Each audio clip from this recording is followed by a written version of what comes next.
And welcome to another edition of the Wake Up Late with Dougie Show. I'm your host, Dougie Almeida, and I'm joined today by my co-host, Jen Hellman, Hey, everybody. and special guest here on our Zoom camera, the very funny Mr. Jeff Bodar, Hey, what's going on? and accomplished artist, as we just saw some works. Yeah. It was very nice.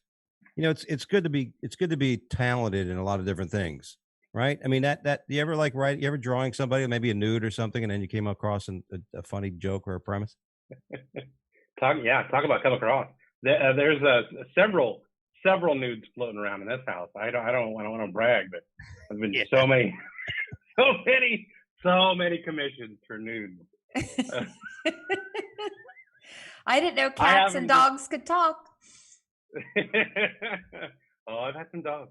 Who has? There's they just stand right over there. I just draw them. Well, welcome to the show, buddy. The last time you and I saw each other was we were on the road together, I think, doing that the Penguins run, and which I haven't done since, I don't believe. Oh, yeah. I wouldn't take that personally. No. I know why. I think it was the difference of ideology and Facebook posts, kind of combination of like that. Oh, you guys had one of those? No, I never had any into with the guy who books it, but I think he probably saw my post and said, I don't want to be this guy's friend on Facebook anymore. And then, eventually just didn't respond to my emails. I mean, the last time I was there, I worked with you, Jeff. Did I suck? Did I eat a dick? Yeah.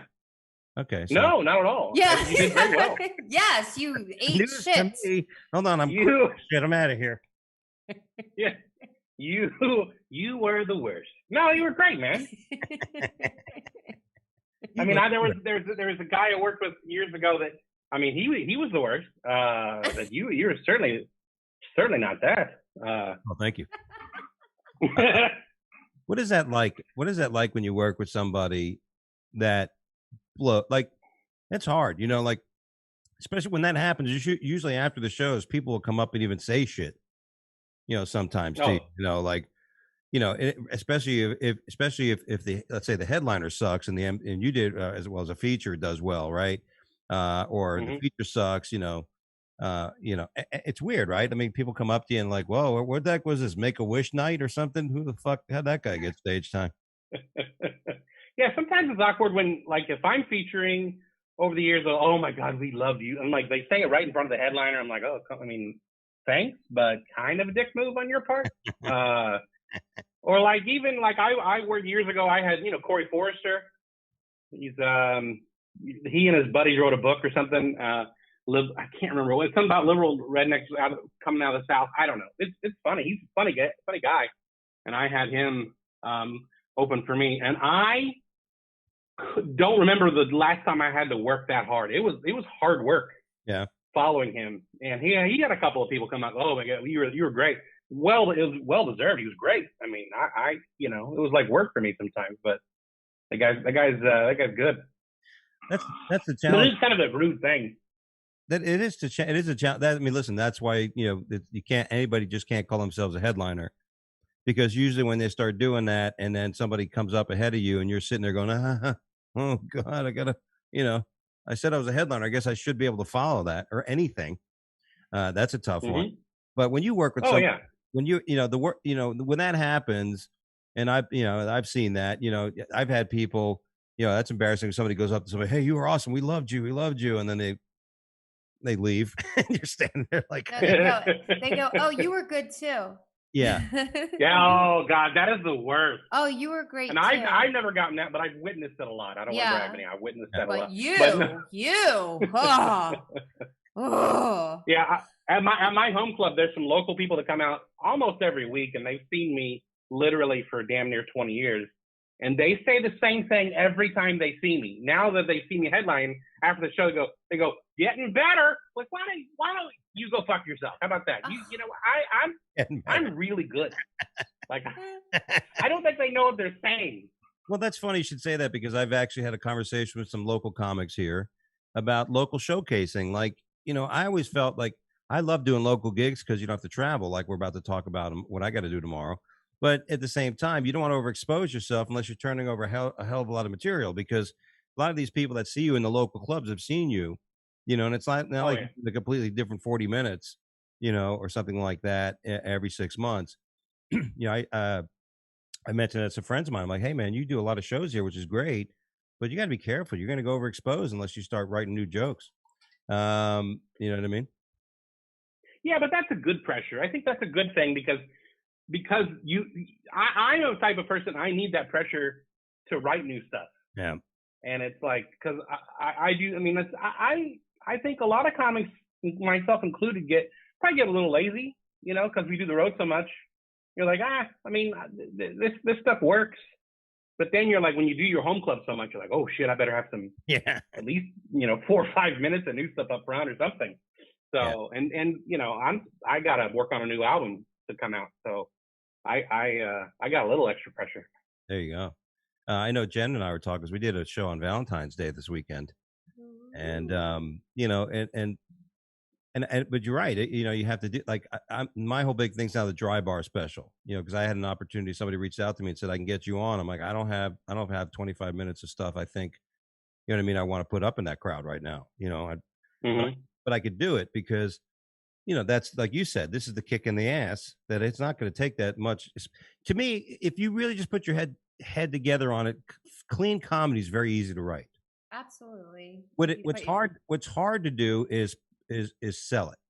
Like, in other words, yeah, you have to use so many different things about it. Like one of the newer jokes I wrote that was clean and family clean. When you and I started using it, when you and I worked together, is my over 40 soccer bit, right? You could tell that anywhere. You know what I mean?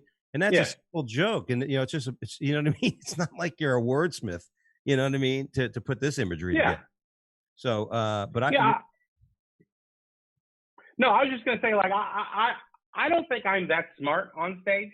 So I may not always have the cleverest stuff, but I can sell a bit. I can sell it real well. Yeah. And but I don't know. Sometimes writing clean though, I think can be. I mean, it's harder. Like, you just have to be more observant because things that irritate me probably irritate other people. So like I don't mean to take up all your time with this, but I was in the grocery store, saw a old guy, walking around. I go, oh, I don't know what to do. In order to self-checkout, and he cuts in line. And I was like, oh my God, you are going to burn in hell. If it were up to me, I'm banishing you to hell right now. Like, that's his thing. And he's up there, oh, I don't know what to do. I'm old. And then he gets up to the self-checkout, and he's flipping bottles around and everything like he's entertaining the rat pack. And he's hitting all kinds of, but he knows what he's doing. Yeah. He's not confused. They know when to play that card. I had one of those somewhat geriatric moments. I went to a new dermatologist, by the way. I got a little pre-cancer taken care of. Yeah. Oh, wow. Yeah, it was no big deal. The lady's like, you have great skin. I'm like, well, you just had a pre-cancer. It's like, oh, just everybody has that shit. Right there on the Hitler. Yeah. So my wife's driving her Jeep, and then we pull up. First thing is we pull up, and this woman in a car. I guess my wife didn't pull up far enough, and this woman, she gets out of the car, she looks in front of my wife's car, my Jeep, and she goes, ugh, like making a comment, like, like, oh, you've got so much more room to park. And she was like a weebly wobbly woman, like very, I mean, she had that walk, and she was like, oh. So oddly enough, she ends up walking into the dermatologist's office, and I'm heading to. I'm like, oh, great, Meanwhile, I was vocal. I wasn't quiet I was vocal when she was said that. I go, honey, no, she's just concerned about how far away you parked. I'm not saying it, she's saying. And then don't kill the messenger. And then of course we're in the same place. The minute this woman goes up to the front desk, where the receptionist is for the doctor's office, she was like, oh, she gives her a clipboard, all the paperwork bullshit. And she goes, you don't have tables? Well, I need tables. They're like, well, ma'am, that's why we give you a clipboard. She goes, I can't leave my purse on the floor. I need a table for my purse. And like, I'm like, no, fucking, from the minute I met this woman in the parking lot, Jesus God. And then of course the comic came out, right? So then the lady goes, may I help you? The receptionist, I go, well, you know what? I would like a recliner chair, please. And I would really like it if you guys had a popcorn maker in here. Otherwise, and then she's like, "What are we, Rural King?" And she goes, "Oh, he's being a smarty pants, huh? Smarty pants. I was called the smarty pants, which I haven't been called in quite a long time. Smart Alec. Well, while we're talking about do you do passive aggressive things? Sorry, I didn't mean to interrupt. No, I listen. I love doing that because that's who the hell I am now. You know what I mean? It's like, the old fiduciary, the financial fiduciary in me would not be going around making comments like that. But you know what? At this point in my life, I do. I have to just speak out when shit is going on like that. You know what I mean? Mm-hmm. It's just like, oh yeah, like a guy, and I know I don't mean to do this, but I have another grocery store story. The guy left his cart in my parking space as I'm pulling in, and he just like in the middle of it. And I know I'm getting older, but I'm getting so grouchy. So I get out, move the cart, pull in. The guy is picking up his groceries and his wife at the curb at the front or something. Something else, some weird transaction taking place up front. So I move the cart out of the way, pull in, walk up to him with the cart, and I go, "Hey, I'm gonna go ahead and put this up here since you couldn't do it." And then he looked at me like he was all like, "What?" Like that right. whole shit. And I go, "No, you left it back there." See, that's the thing. If you take action, now you're the asshole. Nobody saw him put his cart. And now publicly you're the asshole who just like yelled at an old man who's helping his wife in the car. Yeah. I'm typically the asshole anyway. Well, you know what? God bless you for doing that, because every American should do that. I think we'd have a lot less confrontation if people just realize, because I mean, like you, I wasn't really being mean. I wasn't like joking around, like making a point. She's made all these requests, and can I help you? Yeah, I'd like a reclining chair, please. And I'd like my wife to be a little more understanding when I look at other women. But you can write all kinds of jokes there, and that we're talking about, because this is the way it is, man. That's all I wake up thinking about is writing a goddamn new joke. That's all I'm thinking. I want to write a joke that everybody can laugh, from a kid to an old person. That's all I'm thinking about, right? And so I think that's a bit, right? I could tell that story. You could say, look, am I, a few years ago, I didn't really think I was a comic. I was a financial guy, but now I think I'm a comic. Why? And then you tell these situation type things. Very fun. Absolutely. I asked you guys before the show, I'm going to be at the Looney Bin in Oklahoma City. I may be the only person leaving Florida to go to Oklahoma City. At this point, but you know what I mean? You, as a road comic, first of all, you think I'm okay? Because you mentioned about the de-icing chemical they put on the planes. I'm okay flying in, you think? I think you'd be all right. I mean, if any place has generators and electricity, it's going to be an airport. Yeah. I don't know that your plane is taking off, or you could be. Is it a direct flight, or is there a layover in Dallas or somewhere? No, I'm going to Houston. Your show's canceled. Boom. But you ever get that tension? Like, I've been weirded out. I've been like getting spooked. Like, I should just cancel. And then I'm not going to cancel. Mm-hmm. You know what I mean? Then I'm like, well, maybe I could drive. Like, well, I'm not flying. I'm not driving. My luck. I drove instead to save my life. Meanwhile, I got hit by a tractor trailer that slid down the interstate at 80 miles an hour. No, you want to fly. You want to fly. You don't need to be driving this. You want to fly, and don't worry, because your flight is not going to be taking off. I don't know. If anything, just get drunk. I'm making the suggestion based on my Rent the Runway return items. So I returned items on Wednesday to Rent the Runway, and they still haven't received them, and they should have had them in 2 days. So based on that, I'm assuming that your flight. When is this? Tomorrow morning, 7 a.m. flight to from Fort Lauderdale to Houston. Yeah. And in the morning. They haven't canceled it yet? Nope. All right, you're good. You might be stuck in. Yeah, you're fine. You might be stuck in Houston for fine. a while. Thanks, guys. You're so real. You might have to rent a car and go from Houston to. Did you ever see planes, trains, and automobiles? But that was Thanksgiving. He was trying to get home for Thanksgiving. This is completely different. It's not the same. Well, I wouldn't mind that, because at least in planes, trains, and automobiles, they didn't plummet to their death, from 30,000 feet. It's a quick death. It's a quick death. Yeah. Thinking of quick deaths, Valentine's Day, we just had it. We did a show at a strip club. It wasn't in the strip club. It's a nice room next to it. But Valentine's Day, you're married, right, Jeff? You're married, fella? No, God, no. Okay, that's right. That's right. I keep the front door open, hoping I can get a stray to come in, but that's about it. no wonder Come on in, it's warm, ladies. no wonder you're so good at art. You got all that fucking free time. Oh, so much free time. You know what I'm saying? I mean, if I wasn't married, I'd be able to sculpt the fucking Mona Lisa. I don't know if that's possible. Oh, But, yeah. I don't think, yeah, that's fine. Yeah, I'd be the first one. That would be the uniqueness of my artiste, is that I would sculpt Yeah. the Mona Lisa. And who wouldn't want to sculpt the Mona Lisa? So all right. So, but Jen's got a guy, and Valentine's Day has always been fucking weird. Like, my wife and I are at the point we don't get each other. You know what I mean? We're not. I mean, cards are nice. A couple of years, the Facebook reminded me a couple of years ago. I took her to a restaurant. I had like 2 dozen roses waiting at the table as a nice surprise. That was Wow. thoughtful. But this year I brought her to a strip club, and made fun of her in front of like 15, 18 people. That's every woman's dream right there. I think so. I got her wet, right? I got her all excited. Yeah. You got to take her on amateur nights. What you got to do? Yeah. We're going to the strip club at 12 p.m. We're gonna have some free scrambled eggs. Jen, you were there. You had fun, right?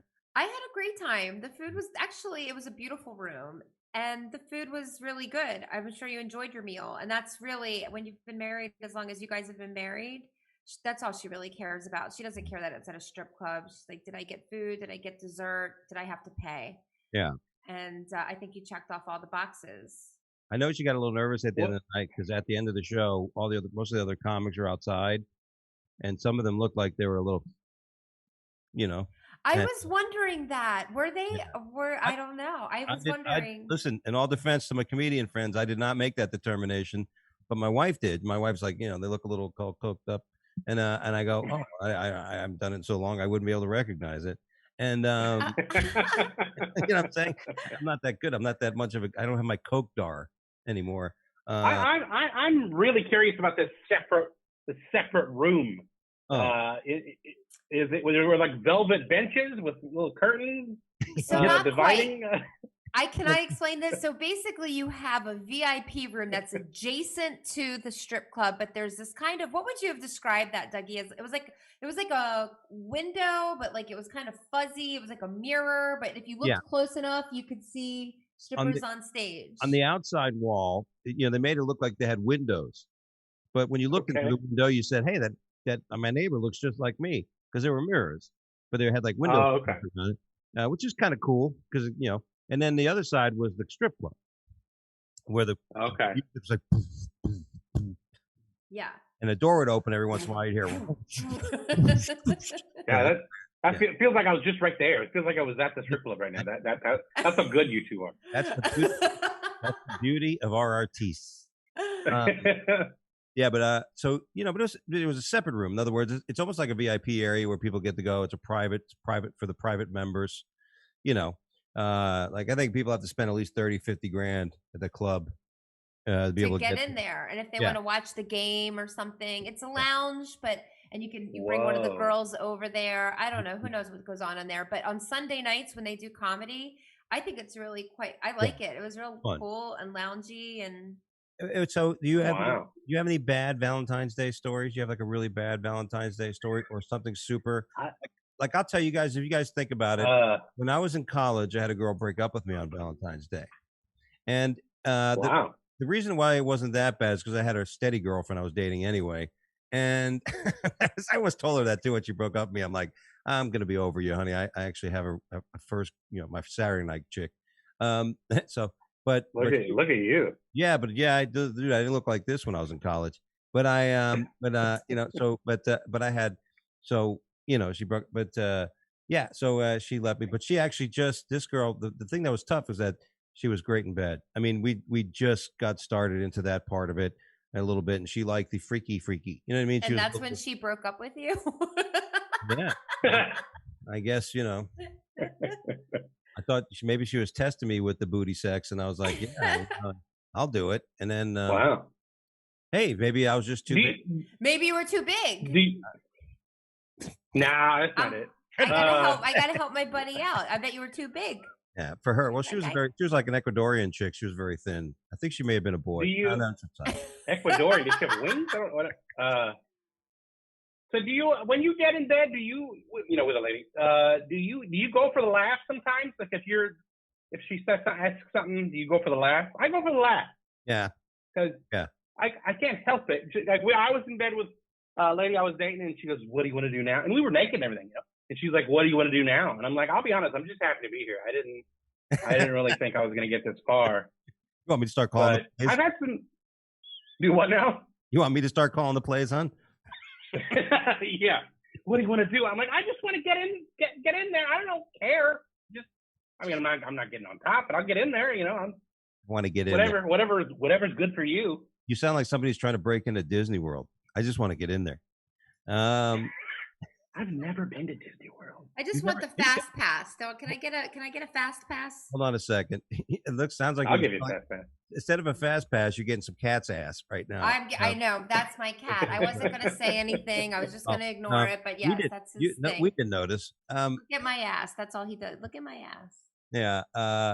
I forgot what the question was, or the point was. But you know, so here you are with this woman. Was this a Valentine's Day? Was this something that happened on Valentine's Day, or you know? No, we were just dating for a little while, and it was just. I go. But I haven't really had a Valentine on Valentine's Day. I mean, ever? They never last that long. Do you break up with them? First dates. I think I've broken up with a few, but I think I have a little bit of a what do they call that? When women get too close, I'm like, I don't know. You know, what do they call that? You have fear intimacy? of commitment? Yeah. Do you have fear of commitment or intimacy issues? I think it's a fear of commitment. Because I'm 43 and I've been alone for a long time and I've adapted well. And my brother asked me one day, he goes, like, can you imagine yourself waking up to the same woman for years? I'm like, oh, God, I don't know. And that's a struggle. I think, but if I had an emotional connection, I think, yes, obviously. Well, it's interesting because the question is, can you see yourself waking up with the same woman for the rest of your life or waking up with no woman for the rest of your life? Oh, that was deep. No, I'm just saying, you know, it's like, you know, that's the real decision because every guy's done that. Like, I'm going to marry, like, my new joke is somebody says, why'd you marry your wife? I said 2 words, cocaine boner. And that's one of the clean ones. That's the one I'm going to try on drive. That was actually my band name in college. That's going to be my opening joke on my drive on special. I got a cocaine boner. Yes. You know, but you know, because you go through that, you know, you're like, because it's always the grass is always greener concept, right? I mean, I can see what you say about living with it. Like, here's my biggest fear. Like, I've been with my wife over a quarter of a century in total. So I have not been, you know, I've got no game. Like if anything ever happened to me, like the only way, if my wife left me tomorrow, the only way that I would get anybody is just because of my like who, you know, because of my sense of humor. And then if I am going to be in the bedroom, I am going to be joking the whole, you know what I mean? It's like, I'm not going to turn into that guy. I'm not going to turn into like El Suave, you know, all of a sudden, I go, you're so funny on stage, but now we're in the bed. You're like El Zorro, you know, no, I don't fucking, you know what I mean? Did you say Gail Suave? Yeah. Is that the lady version of Rico Suave? Are you Gail Suave? You don't know Gail Suave? Gail Suave won the bronze. No, I don't. She won the bronze medal in the 400 meters. I don't know. How did you not know that, Jeff? Yeah, Jeff. I don't know. No wonder you're still. Yeah, right, son of a bitch. All right, so let's move to this cancel culture thing. Gina Carano, with Disney, everybody knows the story. The girl who was on the Mandalorian. I saw season 1, and I'll probably see season 2 now because I know at Looney Bins, if God gets me to the airport, at Looney Bin has I think one of the places have Disney maybe on their computer on there, so I might be able to watch it. Cancel culture, you know, no matter what side of the fence you're on, right? It's got to be a concern, right? Yeah, I think that Will Smith had a good point when he was talking about his son. What's his name? I can't remember that one. Jaden, and he was talking about how you know, when I was your age, I would say something like paraphrasing. When I would say something dumb, I didn't have anybody cameras or anybody around me. But your problem is you put dumb stuff out is basically what he's saying. Like that's the thing. I mean, that's social media. It's giving people a platform to be dumb. Like stop. Like keep some shit to yourself. You know. Right. You don't need to. But that's my And point. I think we're so overly. I'm just overwhelmed that when people judge and not only just judge, but then be vindictive, like almost like I'm going to ruin things for you because you have done something wrong. Versus like, hey, understanding. The host of The Bachelor. Yes. He comes out. I guess one of the girls had said something again. Everything we No, said. no, wait. She didn't say anything, Hold on a Dougie. second. I'm an expert on this. Let me get to. I'll get to before. Let me, Okay. let me So, you know what I'm saying? Whatever it is, like you just said, it's almost like we're being Alexa'd. Everything word we're saying at every moment and every time where it's being expressed, which you may not want. It's just like as a comic, you don't want every new joke you're trying to tell be heard by the whole world at once.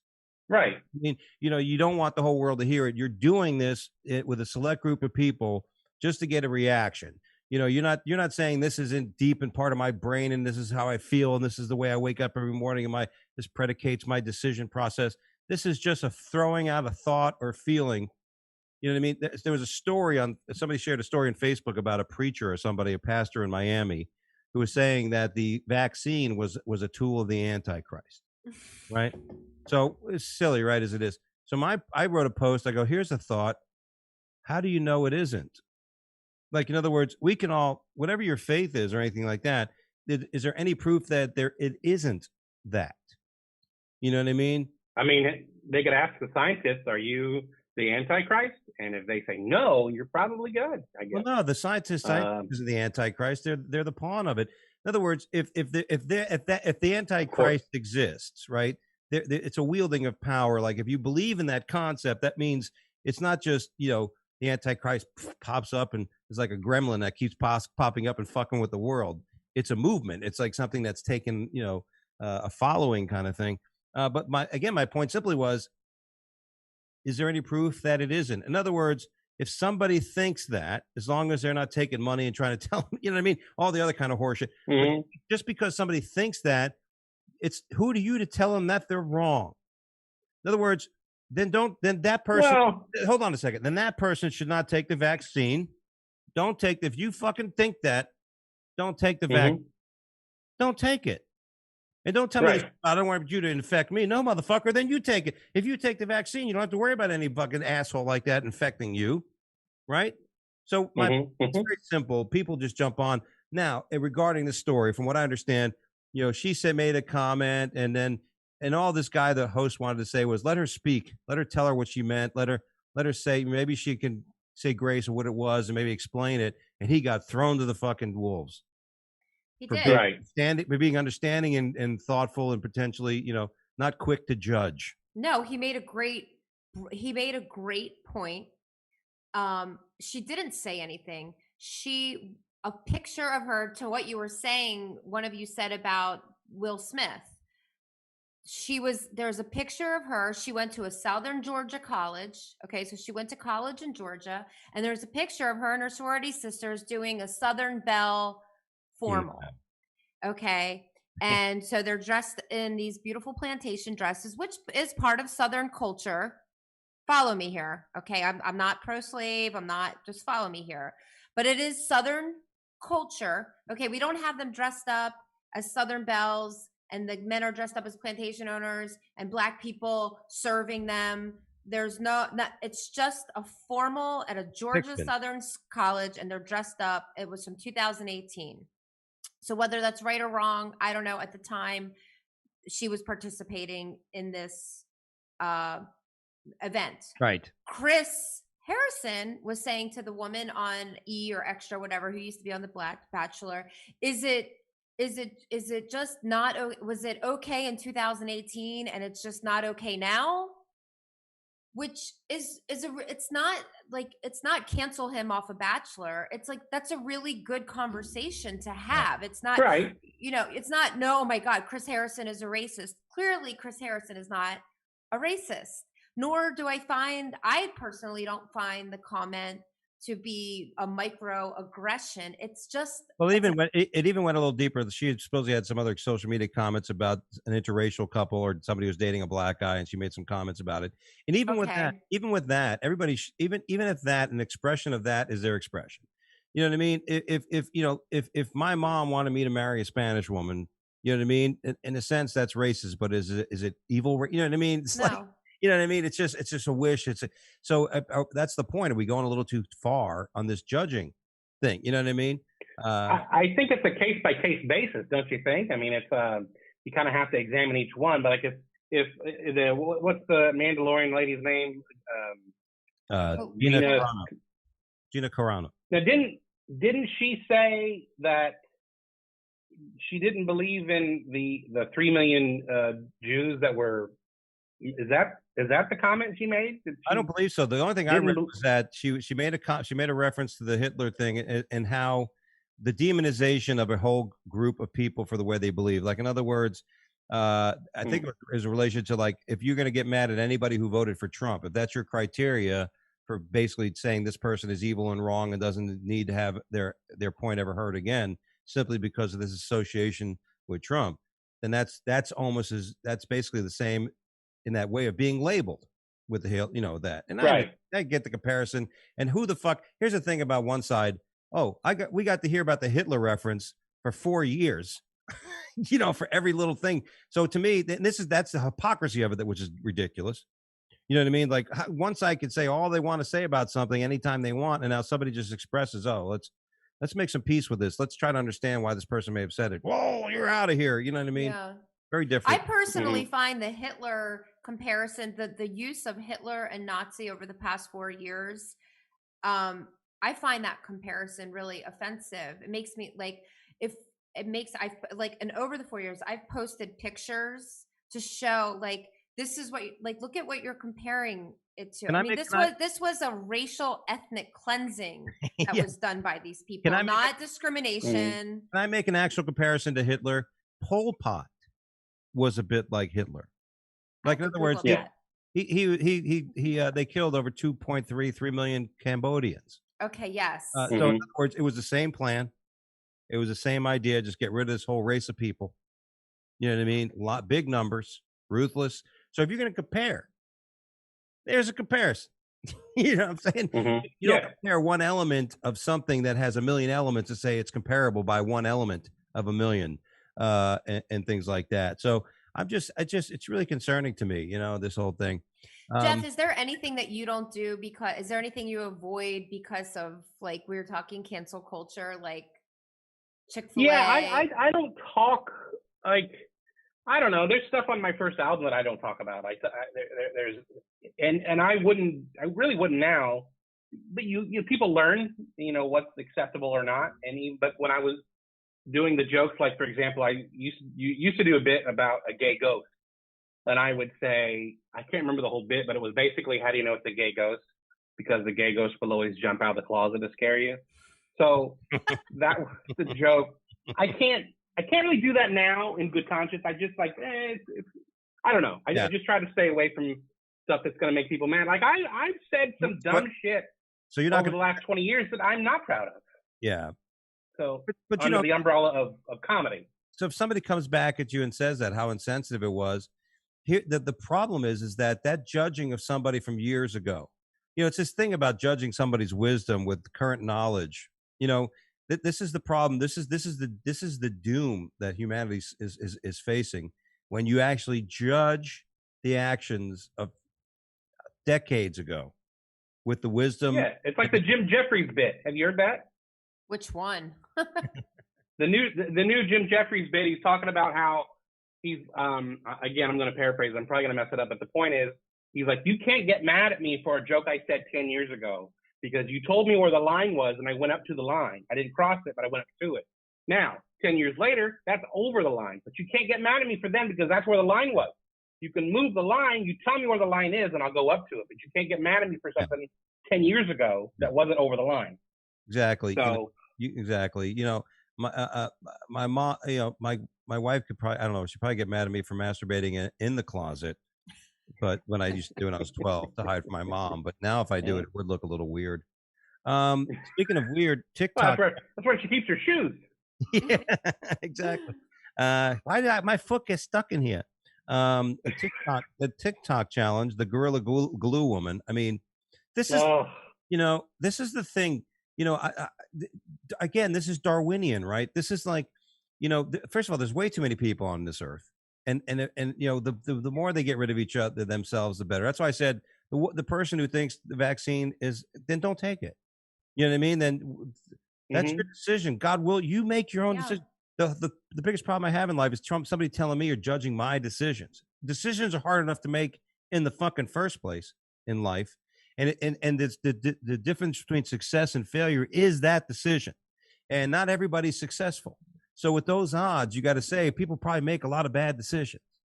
It's where you go from those decisions, right, that determine our fucking altitude in life. Don't want to make this into a Tony Robbins fucking meeting, but so now I'm going to put Gorilla Glue in my hair because I ran out of product, it seems like a good idea. And now we got another kid who says, you know what, I got to top that. I need notoriety. I need likes. I need this. So what does this other kid do? He gets the Gorilla Glue and glues a red cup to his lips. He thinks, oh, I'll just be able to, this is what the guy says, I'll just be able to lick it off. That's what happens when you stupidity it runs rampant. I mean, come on. And you want to be controversial. Let me say this. When you see the actions of a lot of these fucking kids today, it doesn't surprise me at all why there's shootings in schools. You know what I mean? Think that was a kid. That was a guy. What? The guy that glued the red Solo cup to his lip, that was a grown man. Oh, was it? Yeah, and he's the one that, isn't he the one that did the licking ice cream in public? He did that as well. Is that the same guy? Yeah, he did say, he's like, I can just lick it off. Like, what makes your saliva different from all of ours? Because I've seen the commercials for Gorilla Glue. That shit's pretty good. Yeah, it's pretty good. Yeah, there's a big gorilla in everything. If I was the general counsel for Gorilla Glue, instead of going to court with these people, which they're going to try to do, I would offer them endorsements and do a 30-second commercial on. There's a lot that Gorilla Glue can do, but these are the things that you don't want to do with Gorilla Glue. And give them an endorsement and pay them money and get them out of your hair. Yeah, I ran out of Vaseline, so I thought I'd use the Gorilla Glue as a lubricant. I saw that. Nuts. I knew somebody used hair conditioner. That's it. That's all I got. The end. I'm silenced. I'm itching just hearing about it. They didn't have lube. They used hair conditioner. And I'm like, I think that's external use only. I don't think that's. There's a nice sheen to his cock now. That was one of my old dirtier jokes. They said I'm so sensitive. I started using Sensodyne toothpaste to masturbate. My penis has had cavities in months. My testicles are free of tartar, and my wife's breath minty fresh. Oh, look at that, huh? It's a silly joke. It's a lowbrow joke, but it's well structured. It's lowbrow but highbrow at the same time. Yeah, it's a mix. It's a lowbrow highbrow. Yeah, exactly. One of those. We were going to talk about this. New York, Cuomo's got to go. I mean, come on. We talked about this double standard for things, right? I don't know. You don't know if you follow the story of Cuomo. They hid the numbers. They try to change the numbers of the deaths. I was reminded of a woman who got into it with me on Facebook about this. She goes, I work for the healthcare services and he did everything by the book. I'm like, are you fucking high? I go, it's obvious even back then when it was happening, it was a wrong move. And now they try to cover it up and stuff like that. If it was DeSantis, well, they try to bury DeSantis. That guy's a nut. DeSantis? Oh, he's going to run. Yeah, I don't. He's going to run for president. He's going to run for what? The people. There's already whispers he wants to run for president. Yeah, more power to him. George Wallace ran too. So. Well, what's it? You in Indianapolis? Yeah. Well, I'm in Columbus, Indiana, but yeah, I tell you Indianapolis because it's easier. Yeah. Who's the governor of Indianapolis or Indiana? The governor, Eric Holcomb. Yeah, the governor of Indianapolis is some guy that hangs out by an elevator at a strip club. He calls himself the governor of Indianapolis. Is he Republican, Democrat? He's a Republican. I actually really like him. I think he's done some good. Yeah. Have you guys stayed open? Though? I Have you guys been like open? Have you guys, been, or you been one of these sit? uh, we've been like a half capacity or a little bit less than half capacity on places, and they people seem to be making it work. I mean, we're slowly kind of getting open. We're like you can eat in restaurants again, and again it's like half capacity or something. But Here, I don't know. It's a weird thing because you can walk in with your mask, and I'm a mask wearer. I mean, you tell me to wear a mask, I'll wear a mask. I don't give a shit. But to me, it's weird that you get to your seat and you take it off. I get you have to take it off to eat, but like, it's like, well, I mean, I was standing over there and had it on, and now I'm sitting over here. Yeah, each bite. Right? See, whenever you take a bite of the meatballs and spaghetti, this meatballs and spaghetti kill the corona. That's why I got to eat something spicy. The CDC said eat something spicy and you'll be fine. Yeah, it's nuts, man. But listen, if it wasn't DeSantis as our governor, we would have had this guy who they found in a hotel with a gay porn star doing cocaine and meth, and he's bisexual, and his wife didn't know about it. But that's a whole nother story. Cuomo's got to go to jail. In lieu of the 148 car accident in Texas, advice from the road, right? You saw that big old pile up when the Texas got hit with that. Yes, they actually canceled. 6 people die. Yeah. Oh, yeah. They canceled the shows at Hyenas that night because of all the acts. Wow. Yeah. Wow. Any advice on the road? Yeah, I don't, in the wintertime, I don't drive at night. I'll drive in the daytime, but if there's any chance of snow, I'm a big pussy. I can't stand snow. I hate it with a passion. Like, I drove from one part of Iowa to another part of Iowa years ago, and it was in the daytime, but they had like a fresh 6 inches on the ground, and I was literally plowing the interstate with my car, and I was like, this doesn't feel right, and I'm like all tensed up. So I think I'm emotionally scarred from snow. So I try to avoid winter at all costs. So if you're driving, to go make $200, 4 hours away, you're out of your mind. Yeah, that's why I'm going to fly to make 500. So, that's me. Well, you can sell merch, man. You can sell merch. Yeah, and you know what? Those clubs are really good for merch, by the way. So I hell yeah, they are. I made sure that I'm all packed up and everything, and good to go, as they say. And so, by the way, it's that time of the day, everybody. That's right. Time for the news is a joke. Brought to you by me. This is where we tell stories from around the world and all over the place and somehow make fun of them. And people make it easy. Right? Yeah, absolutely. Thank you. Our first story. This is great. This is a great story. A 7-year-old boy is rescued after accidentally landing in a trash truck. I don't know if you got to read the story, but basically this kid, as kids do, they want to fort, I want to hide, I want to do something somebody probably told me I shouldn't do. Kid jumps into a trash bin. And moments later, just by the sake of timing, the trash bin collector with the truck comes and picks the fucking thing up. Now this kid's freaking out. Right. Mm-hmm. He even says he thought I was going to turn into a mashed potato or something. He's picturing he's going to be put through the strainer and all those horror films he's probably ever seen.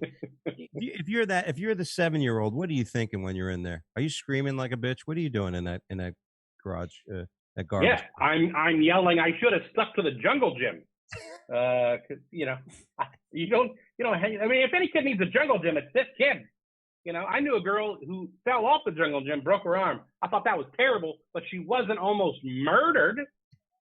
Yeah. Get on the merry-go-round. Well, I can clarify this. It'll make a lot more sense when I'm looking at the article, and this was in Florida. So that explains. That's all I got to say is that I get it. This happened in Florida. Secret message received. Elias Pizzala, 7, was playing outside his grandmother's home in Hillsborough County when he decided to climb into her trash can. And what kid doesn't? The family told NBC News that he soon was scooped up and dumped into the sanitation truck by the grace of God, they have cameras nowadays. Now, if we were 13, they wouldn't have had cameras back then, No. and we would have been munched up. Yeah, what So happens? Well, I wait, always what happens once the truck like it? Well, It it just goes to the main part, and there's cameras on it, and they were basically watching the trucks, and they saw the kid, sliding into the fucking wait, thing. wait. How was that again? Ah, Whoa! Now wait, I got a question. This kid gets in a trash can.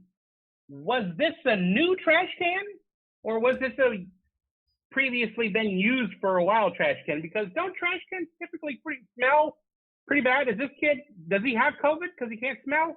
Because I wouldn't be getting in a trash can. Well, I don't know. I don't ever know if being 7 years old, where I ever went, oh, that smells like shit. I'm not going over there. The kid's 7. The kid's 7. He isn't 19 years old trying to get laid at a fucking prom. He's he doesn't give a shit. But who knows? Maybe the people keep their trash cans very clean at that house. You know what I mean? I'm looking when he That'd be true. decided. We have the cans now that look like little Hummers. They're these big ass ones that the trucks pick up, right? And I can Yeah. fit it. A 7-year-old can fit. I could fit in mine. I can tell you that right now. So, but good for the kid, right? Yeah, Now this he's okay, right? now speak. Yes. This poor girl didn't make it. Our next story, Arkansas farmer, which right there. I just tried to forget about killing and molesting a nurse. That's the quote. This guy gets in his truck. I think he's going to go check seeds and I forgot what he was saying he was doing. Rice seeds or something. He went to go check. And he was driving down a dirt road, and this girl's walking down a dirt road. And girls, if we've ever told you once or twice, never fucking walk down dirt roads. I don't care where you're at. You don't walk down the dirt road. But he There's was been a lot of songs trying. about that. But he was trying to forget about killing and molesting a nurse. Yeah, this How guy. else do you expect him to cope with those emotions? He's driving. He supposedly went to school with the girl. He even went to school. Whether he recognized her from behind, it's a small town. I guess he may have. He's driving, and then for some reason, he says what he did was he turned around and he ran over her. And then when he looked back, there was so much dust and shit he couldn't tell how bad she was hurt. Who could? Oh God. I mean, the Yeah. fact that he turned around and then ran over somebody again. So then he picked her up, didn't call 911, threw her in the back of the truck, and figured, all right, I'll take care of this. Wait, And then I guess I missed that story. yeah, well,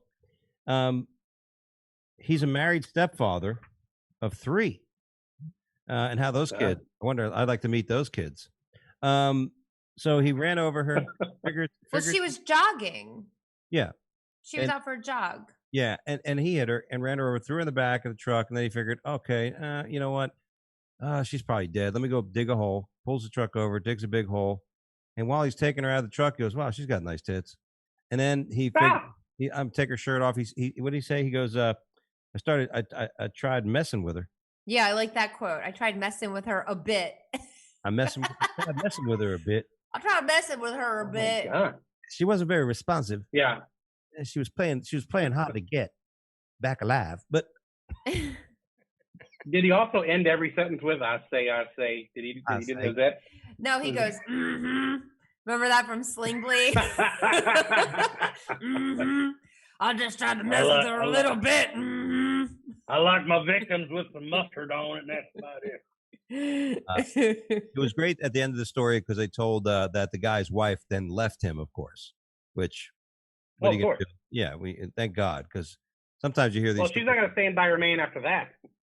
No, stand by your man till he runs over a girl jogging and then tries to fuck her in the back of his truck. Mm-hmm. Yeah, so it's a he's a fucking weirdo. Oh yeah. So good. He's in jail, and his wife left him. This was a story that came out, and I just got an update. Florida man, 48-year-old Florida man, steals his fiance's engagement ring, and he goes and offers it to another girl he met. Now, there's a player. Wait, I saw this. Mm-hmm. Was he with the other women too at the same time? He's a player. He's dating them both. He met them both on OK. I mean, There you go. this is in Volusia County, so I mean, there's like DeBerry, DeLand, Yeah. and Orange City. He's a good-looking dude, bald guy, good-looking brother, looks in shape. You know, he's got a couple girls. I remember those days. And you know, he goes to her house, his fiance's house, with his other girl. And he says, "Oh, this is my house. You know, maybe I can have you move in sometime." And then he goes in there and he shows her around the house and he steals. Not only that, this is the funny part too. She stole the engagement ring that I guess she got from a previous marriage or engagement that was her grandmother's. Also, another diamond and some other jewelry and all kinds of other shit amounting to $6,800. Now, if you had an engagement ring amongst another diamond and another jewelry and the total was $6,800, this is not a grand theft. There are some Cuban zirconians in that goddamn pile of shit. You know what I mean? Like, this is the problem. Like this guy just made a decision and he got caught. You know what I mean? Mm-hmm. He got caught with all the other things. He got caught and he don't seem to give a shit. He don't give a shit. Yeah. Either way, it's going to be a shotgun marriage. Somebody's going to be holding a shotgun. Because yeah, I mean, it's a cheap jewelry, but it's a dick move. I mean, that sounds like a playbook from Warren Jeffs, and he's in jail. So. Yeah. Then he told the girls, "Let's move together. I'll have you move into this is my place. You can move in with me." And then she got all her shit ready to move, and he's like, "Oh, sorry, it fell through. I did financing." I don't know. Think about how many women take their ex-husband's houses and then move someone else into it. Listen, it's believable, right? You know, I had a buddy of mine that said the same. He used to tell people, I have a roommate. My roommate's my parents.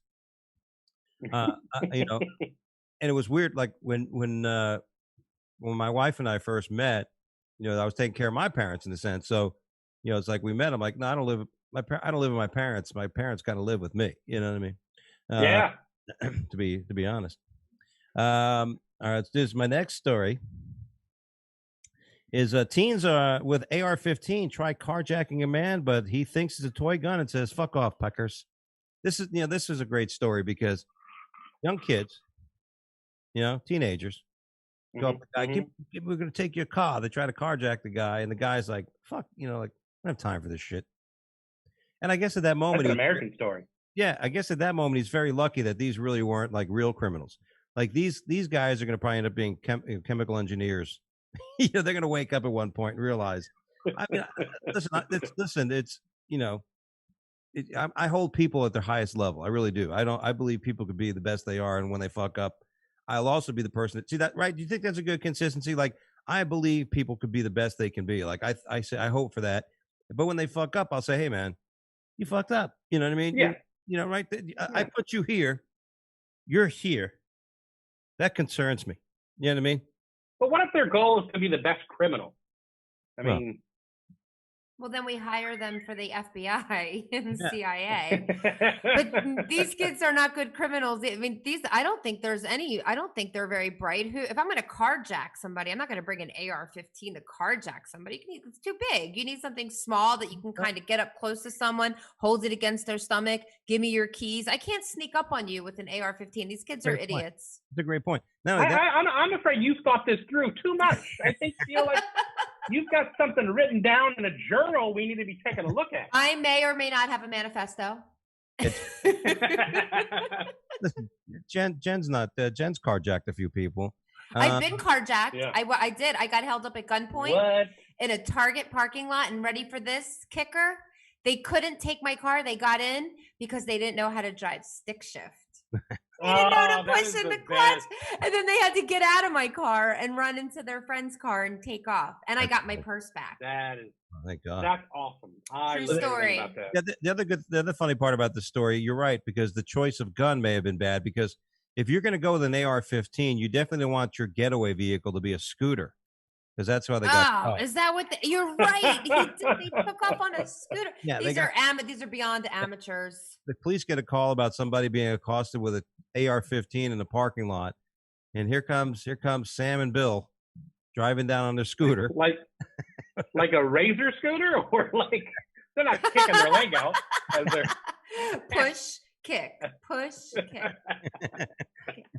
Let's go I see. mean, that's a bitch to hold on to that AR-15 and kick at the same time. Yeah, it's your turn to hold the gun, Bill. What are these idiots? What are they? Gen Y? What are they considered? Gen Y? What's the generation now? Gen fucked up. Jen never gonna make it. Gen idiots. That's fucking great story. Beverly Hills. I love this story. Well, I love it because it's Beverly Hills police are playing Beatles songs to avoid being filmed on Instagram. Activist claims. You know, I guess that's a pretty smart idea. Like if somebody like forget about the police, but if somebody's trying to like video you, right, and like when you're in the middle of something and you see the person with the camera, just break out a Beatles tune. You know, because the minute it starts airing on live, it'll cut it off and say there's a copyright infringement. Oh, yeah, but as soon as it runs out, they're all about 2 minutes long. Yeah, to get a new one, you got to start a new one up. You got to keep going. Yeah, gotta. We all live in a yellow submarine. A yellow. Listen, if I don't have any news, I'm gonna just start singing the song as much as I could. I think it's a good idea because how many situations could be de-escalated by Norwegian Wood or In My Life? I mean, all that stuff's so soothing. Right. Like somebody's gonna get a domestic dispute happens. Like, oh my God, I'm gonna stop because this is a great song. I'm gonna stop that. Hey, Jude. Yeah. Right. Nobody's getting killed. The strawberry fields are forever. Right? How awesome is that? Yeah. I love it. As long as you're not playing, I'm down. Yeah, I'm down. I think, you know, and again, the activist is upset because it feel like they're not being able to watch the police. You know what I mean? And boy, let's hear it for all those cities that want to defund the police and how big of a shithole those states are turning into. Yeah, crime, unbelievable. People said, no, it's going to work. Good luck. This is the greatest story. I love UFOs. You believe in UFOs, Jeff? Yes. Absolutely, I do. I've been looking at the skies forever, man. Ever since I saw one. Yeah, I remember being a kid. I look up and just to wait to see that goddamn UFO fly across the sky. But stunning admission, Pentagon admits that it has been testing wreckage from UFO crashes, and findings may change our lives forever. I think it already has. Look at the air fryer. I mean, we have the air fryer now. It had to come from UFO technology. And they say the boner pill came from that. I believe it. Yeah. All magnets. The researcher Anthony Braglia wrote the Defense Intelligence Agency requesting details of all UFO materials, and it seems they came up with one material. It's called nitinol.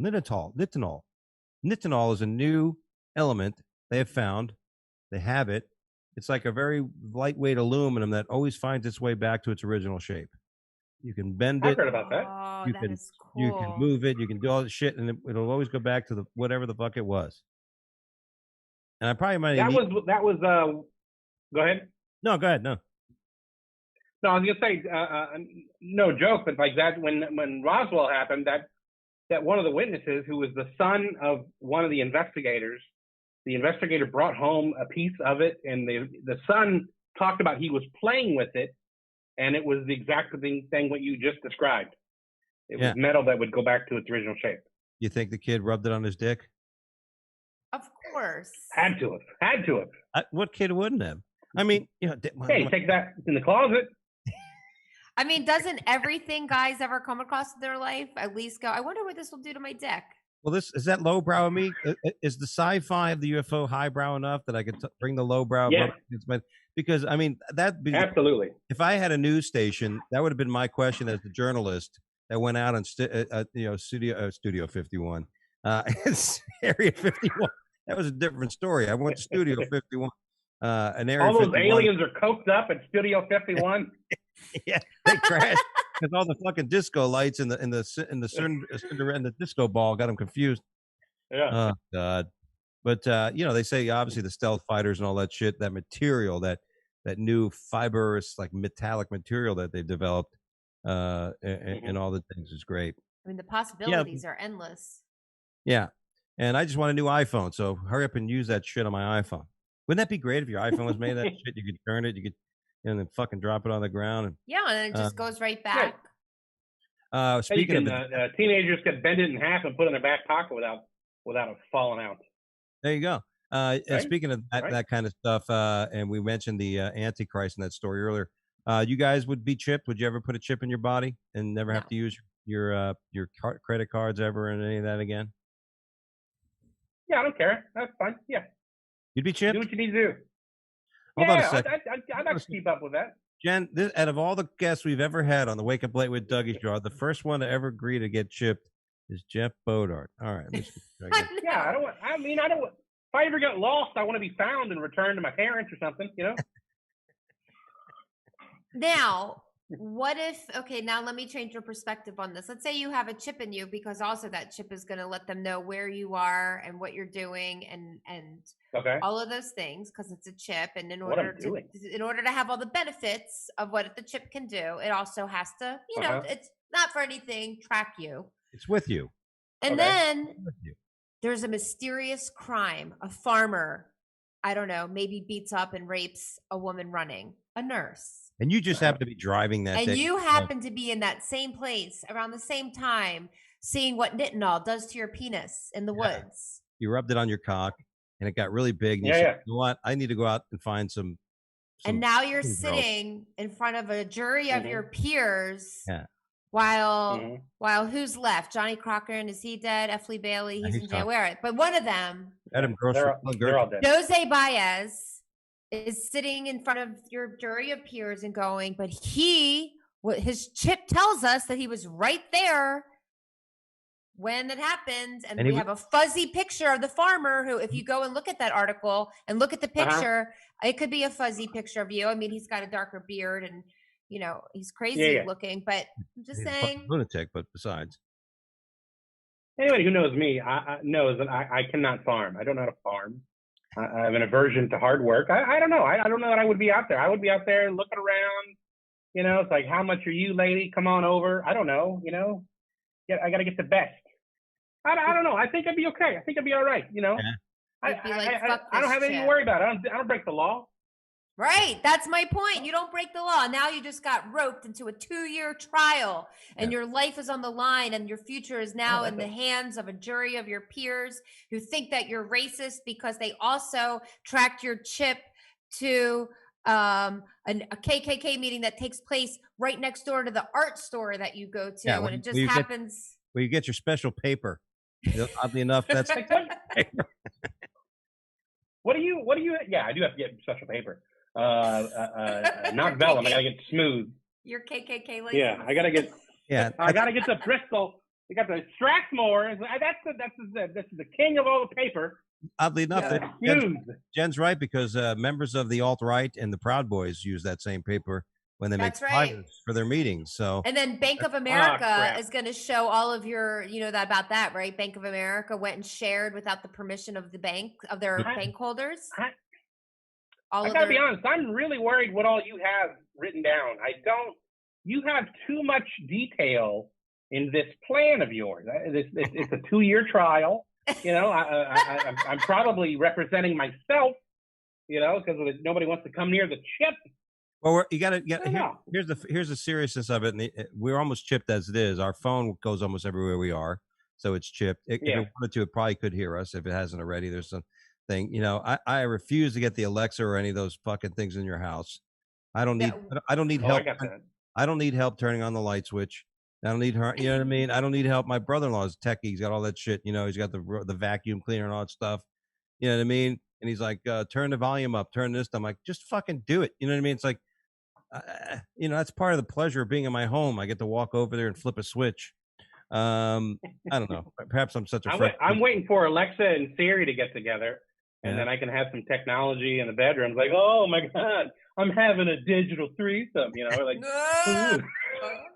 Siri and Alexa talking to each other. Oh, Jeffrey. You know, you can change Siri to have an accent and be like, oh, Jeffrey. Yeah, I got the British one because I fucking love Mary Poppins. She's so nothing so hot. Nothing says boner like an English woman's accent. What is it? A spoonful of sugar helps the boner go down. I don't know. That's right. Something like that. I'm Mrs. Doubtfire here. I'm Mrs. Doubtfire, dear. Stop playing with your dick. Speaking of playing with your dick, it says here, migraine orgasms work as well as drugs for Yeah. migraines. So, you know, they're saying is if you had an orgasm, the pleasure that it causes can actually kind of less intensify or take the intensity of a migraine headache away, which Yeah. you got to have an orgasm. So listen, the guys don't we don't have headaches. We have orgasms. So the problem is that the women just don't have these orgasms. No, it's a fact. If you have a headache, no, I do. I know if you have a migraine and you have sex, it will relieve your migraine. But the key is to I totally believe that. Yeah, the key is to do it before it turns into like spots and nausea. Like, so the minute you feel the headache coming on, and actually, the more sex you have, the less headaches. What happens if the nausea and all that happens when you start having sex from the sex? I don't know. Did you shave your balls? Wait, maybe you're doing it wrong.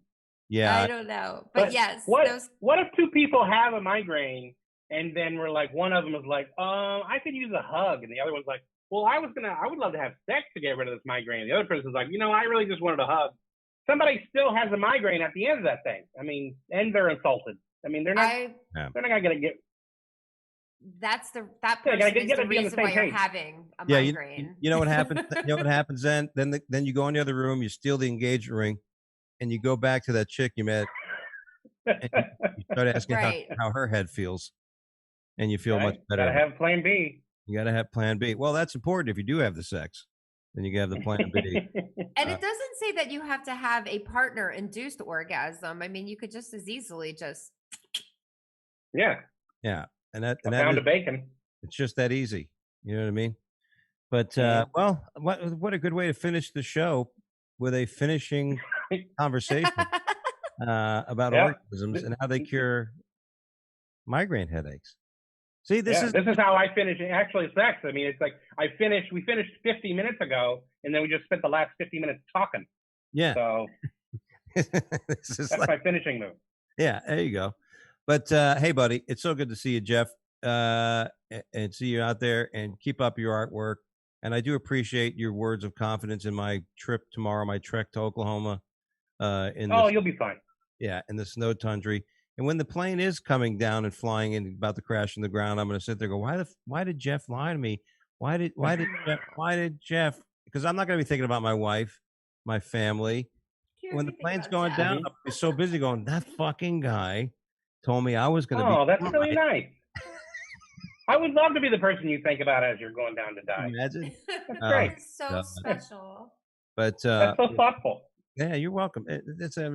So, at any rate, you got some things coming up you want to plug? No. No, I got a couple gigs in April, and I'm waiting to find out about some other stuff. So I don't know when to send the veils anymore. I don't know who's open. Yeah, that's so I don't have a.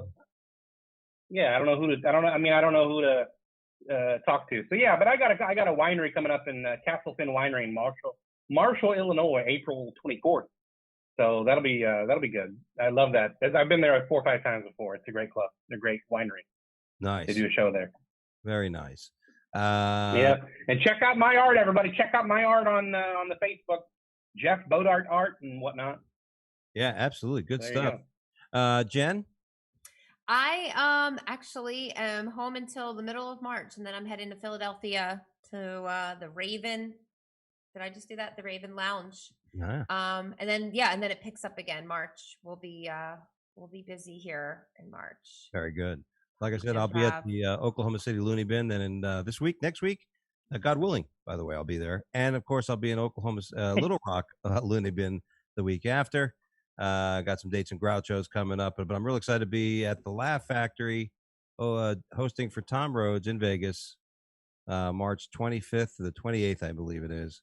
So if you're in Vegas, come and say hi. Go to DougieAlmeida.com for more dates. Don't forget to follow our show at Wake Up Dougie on Twitter and on Instagram at Wake Up Live with Dougie Show.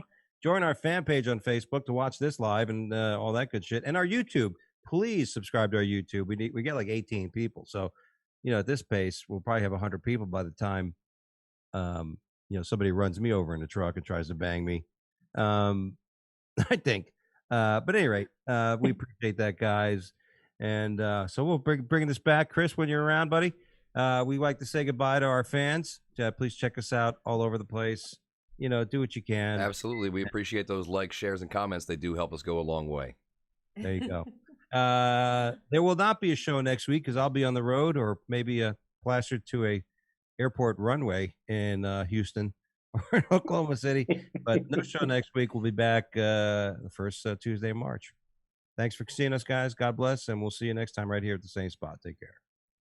Wake up!